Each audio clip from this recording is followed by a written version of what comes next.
Welcome to Creator's Head Studio. I'm Tom Marcoux, feature film producer, director, screenwriter, and novelist. And I'm Jon Colton, creator of ColtonComics.com and writer of Paul Bunyan versus Dracula. So we're going to talk about why is Hollywood leaving big money on the table? They're looking for the next big franchise, the next big thing, Sure. but then all you see is recycled stuff.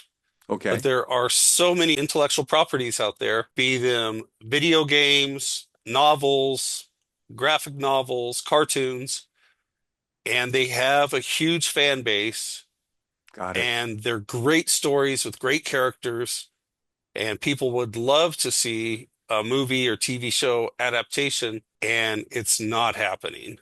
Mark Miller's The Magic Order. Excellent. And the reason it stands out Hmm. is Mark Miller is a proven brand. You know, Yes, absolutely. Wanted was a huge hit movie, Yes. as were both the Kick-Ass movies. Hmm. And if you're not familiar, The Magic Order is basically described as Harry Potter meets The Sopranos. Or The Sopranos meets Harry Potter, Right. because that's how I have it in my brain.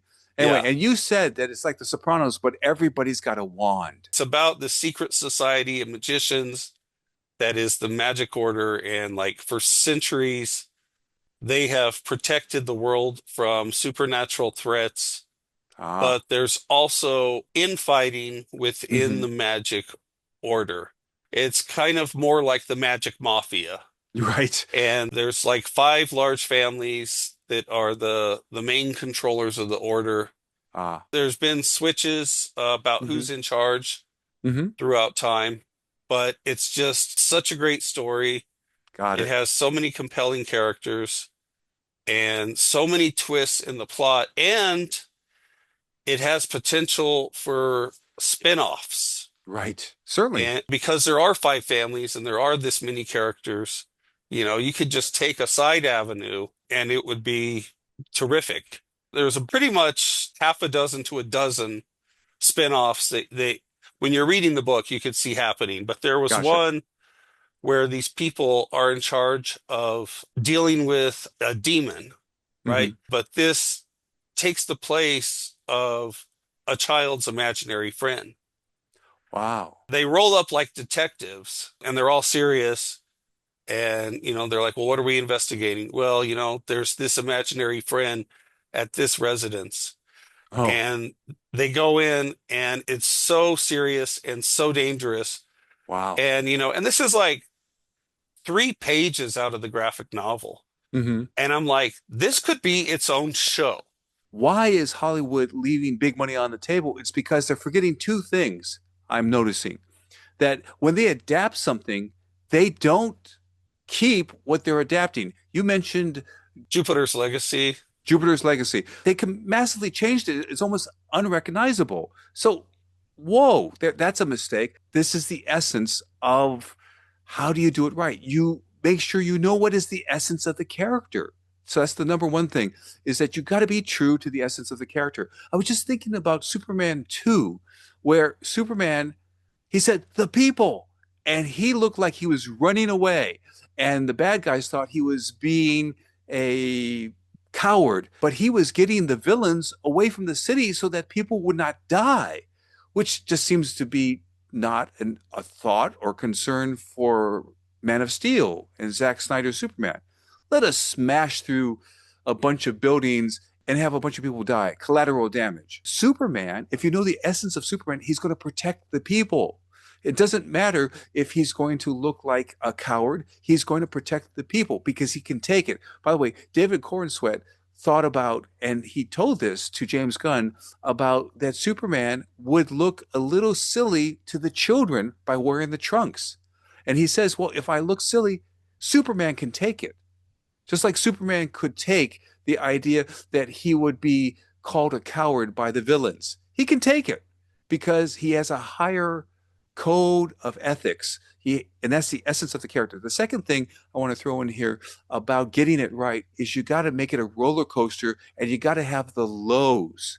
You got to fully be there. Now, after Joss Whedon had success with Avengers, all the humor came into the Marvel films. But sometimes there's a low, there is an emotional moment, and they just go to the joke. So they kill the low, they kill the emotional moment. How are we going to care about people if we don't feel their lows? And this is something I've read about 20 novels, and in this certain genre of novels, there's always what I call the big awful. Just before the ending, there's a horrible misunderstanding between main characters, and it looks terrible. I can't stand it. It takes about 20 pages of the novel. So I sometimes jump ahead and then I skim through the big awful because it's just horrible. But the thing is, without the low, we don't get the big finish, the big triumphant ending. And you can't care about someone if they can't be hurt. It reminds me of an old Arnold Schwarzenegger film, The Last Action Hero, where the guy was a cartoon. He couldn't be hurt. So when he shot at the end, because he's in the real world, I didn't care because he was a cartoon. So you've got to be able to care about the character. If you make what you're making Mm-hmm. and your adaptation is faithful, Yes. 9 times out of 10, the comic book writers have already installed the roller coaster. Yes. You know, like all the story beats are there.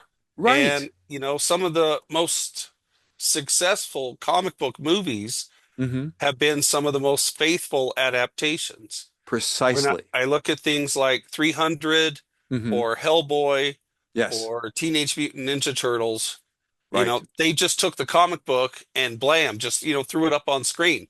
And that was reiterated again this summer Mm-hmm. with the most comic book version of Superman anyone has ever seen, Excellent. and the most comic book version of Fantastic Four anyone has ever seen.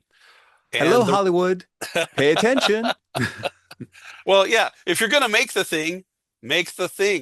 Precisely. Don't change it. Don't try to put your own spin on it, your own Right. interpretation. What if you could elevate your life?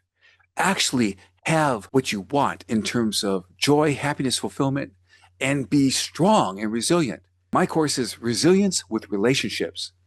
You'll learn how to create relationships, support those relationships, maintain those relationships, and even to get out of relationships that are not good for you so that you can stay strong and resilient. Now, people have gotten so much value. I've worked with so many audiences, thousands of people, thousands of students, over 5,000 students. And it was the most delightful and entertaining and knowledgeable presentation I've ever had the chance to listen to. He's very skilled. I'm excited to tell you that I just won the grand prize at the Igniter Summit here in Bangkok, and my heartfelt gratitude to Tom Marcoux for giving me those essential tips. Plus some new ideas that are sort of more modern and 21st century. It was amazing. It has helped me solidify my thoughts. I feel like I have a better process now. Really, really helpful.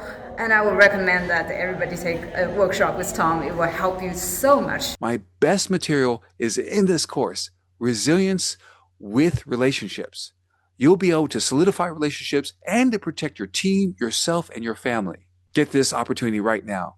Take this course. When you're talking about that Hollywood is leaving big money on the table.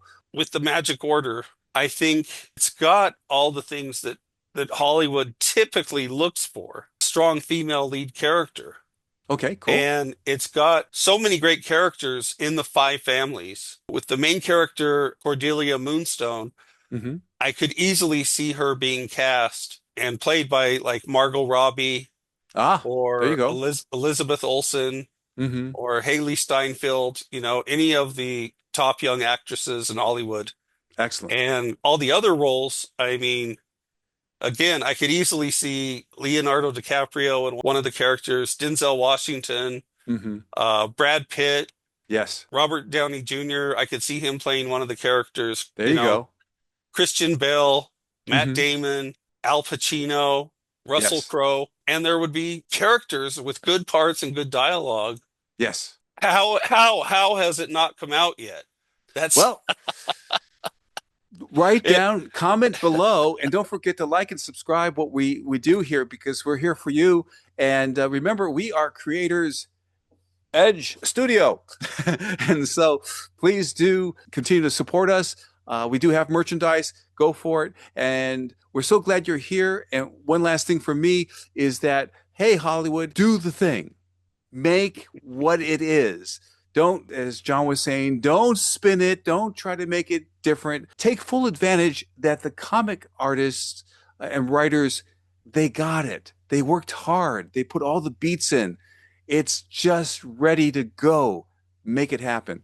I appreciate you, John. You be unstoppable because you had a successful Kickstarter campaign and you got your first Paul Bunyan versus Dracula graphic novel done, and you're right in the middle of finishing up the second one, and it's going to be a total of 3, Paul Bunyan versus Dracula? Yeah, I think 3 or 4. Well, thank you for being with us, and we'll catch you next time.